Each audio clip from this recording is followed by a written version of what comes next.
Last thing before we go tonight has to do with spycraft. It goes on while we're sleeping. It goes on when we're awake. It's the way we know if the Russians are being bad or good.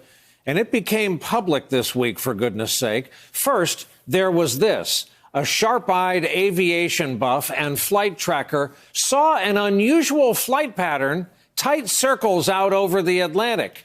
As explained by the superb military blogger Tyler Rogoway, it was an E-6B, retrofitted, tricked out, all-white 707 loaded with science and listening devices and transmitters.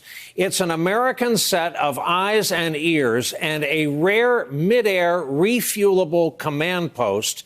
And when it communicates with our nuclear submarines below the surface of the ocean, it can spool out two antennas behind it. One of them is 5 miles long, made of wire, and it flies behind the plane. It is a remarkable piece of engineering, which is probably how the Russians regard their own spy ship, which has been prowling off our coastline along the coast of South Carolina and Georgia.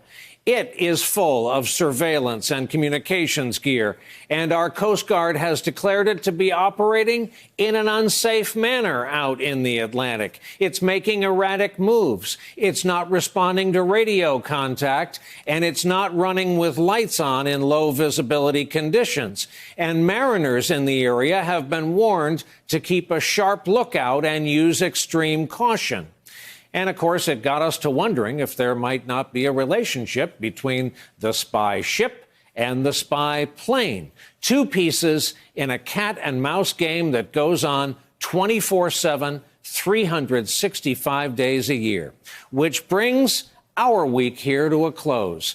That is our broadcast for this Friday night. Thank you so very much for being here with us. Have a good weekend. Good night from our NBC News headquarters here in New York.